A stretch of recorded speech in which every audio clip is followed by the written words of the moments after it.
दोस्तों, अगर ये कहानी आप सुन लेंगे तो आपको पता चल जाएगा कि अमीर किसे कहते हैं, गरीब किसे कहते हैं। ये मेरी गारंटी है और विश्वास है।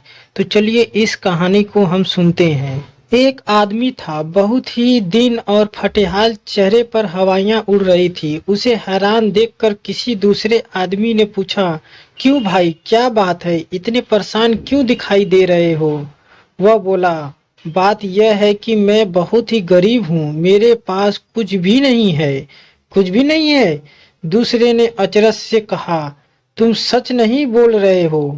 पहले की बेबसी और गहरी हो गई। बोला, मैं आपसे सच कहता हूँ। बिना बात किसको हैरान होना अच्छा लगता है?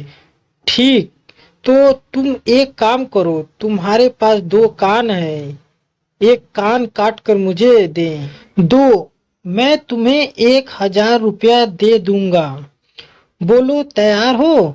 नहीं, मैं अपना कान नहीं दे सकता। अच्छा, तो अपनी दो आंखों में से एक आंख दे दो और यह लो 5,000 रुपये। जी नहीं, मैं आंख भी नहीं दे सकता।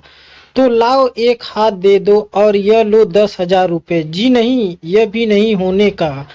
इसके माने यह हुए कि तुम्हारे पास एक दूने दो अर्थात 2,000 से ज्यादा के कान हैं, 5 दूने 10, 10,000 से ज्यादा की आंखें हैं और 10 दूने 20, 20,000 से ज्यादा के हाथ हैं।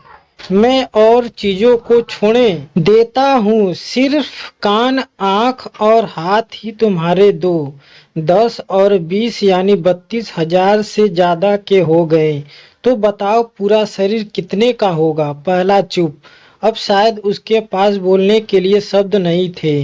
दूसरे ने कहा, भैया तुम नहीं जानते कि तुम्हारे पास कितनी बड़ी दौलत है, और वो है ये तुम्हारा शरीर, जिसके पास अच्छी अच्छी बातें सुनने के लिए दो कान हो, अच्छी अच्छी चीजें देखने के लिए दो आंखें हो और अच्छे अच्छे काम करने के लिए दो हाथ हो। उससे बढ़कर धनी और कौन हो सकता है? दोस्तों, इस कहानी से हमें यह सीख मिलती है कि भगवान ने जब मुझे इतना बढ़िया शरीर दिए हैं और शरीर में सब कुछ दिए हैं, दिल, दिमाग, बुद्धि, हर चीज दिए हैं, आँख दिए हैं, हाथ पैर सब कुछ दिए हैं, तो हम लोग क्यों व्यर्थ चिंता करते हैं? दोस्तों, मेहनत से काम कीजिए और अपने सपनों को पूरा कीजिए और व्यर्थ चिंता मत कीजिए। ठीक है दोस्तों? और दोस्तों, यह कहानी आपको थोड़ी सी भी अच्छी लगे, दिल को छू गई हो, तो प्लीज़ कृपया सब्सक्राइब करें, लाइक करें और शेयर करें।